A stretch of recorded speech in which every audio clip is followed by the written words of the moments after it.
জাগরণ সৃষ্টি হয়েছে। এই জাগরণ আমাদেরকে ধরে রাখতে হবে, আমাদেরকে বুঝিয়ে দিতে হবে আমরা বেশি আসি নাই, আমরা বাড়িয়ে নই, আমরা রোহিঙ্গা নই, আমরা হকের মধ্যে আছি। আহলে সুন্নাত ওয়াল জামাত সঠিক অরাজনৈতিক সংগঠন। আমি ঢাকার ময়দানে কথা বলতে পারি নাই, আমার পরিচয় আপনারা অনেকেই জানেন। আমি বাংলাদেশ জাতীয়তাবাদী যুব দল পরশুরাম উপজেলার আহ্বায়ক।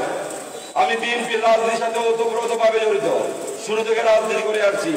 আমি 26 তারিখের আগে যে সকল ষড়যন্ত্রকারীরা আহলে সুন্নাত ওয়াল জামাতের গায়ে গন্ধ লাগানোর জন্য দোসরের তকমা দিতে চেয়েছিল, আওয়ামী লীগের তকমা দিতে চেয়েছিল, আমি তাদেরকে প্রশ্ন করতে চাই, আমি বিএনপি করে আজকে আহলে সুন্নাত ওয়াল জামাতের অনুসারী হয়ে কাজ করছি, তাহলে আহলে সুন্নাত ওয়াল জামাত কি বিএনপি হয়ে গিয়েছে?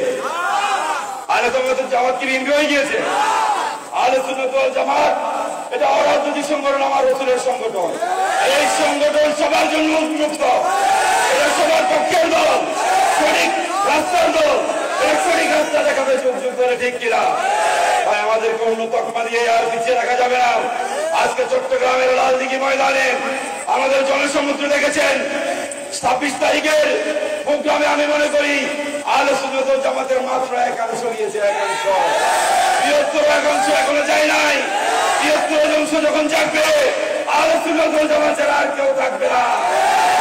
আল্লাহর ওলিদের সাথে বেয়াদবি করলে সেই দল কমিশনের দিকে না।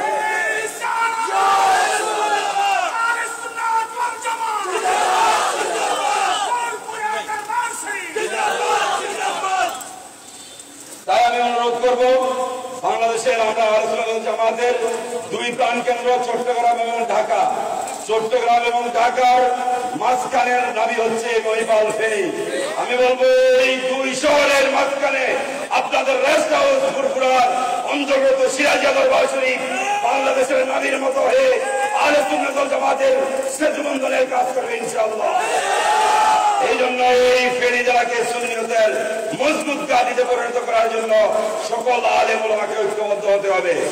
আমরা 26 তারিখের প্রোগ্রামকে সফল করার জন্য আজকে যিনি কষ্ট করে জানার ভাই সহ যারা এসেছেন, যারা দিন রাত পরিশ্রম করছেন, মাওলানা রশিদ রহমতার প্রতিবাদ জানাচ্ছেন, আমি অনুরোধ করব আমাদের এই ঢেউ আর বন্ধ করা যাবে না। প্রতিটা জেলায়, প্রতিটা দরবারে আমাদের সফর করতে হবে। আমাদেরকে সঠিক রাসূলের আদর্শ বাস্তবায়নের জন্য আমাদেরকে আর ঘুমালে হবে না, আমাদেরকে জাগ্রত হতে হবে, আমাদেরকে কাজ করতে হবে, ঠিক কিনা? এই জন্য আর কোনো ভেদাভেদ নেই, দরবারে দরবারে আর কোনো দ্বন্দ্ব নেই।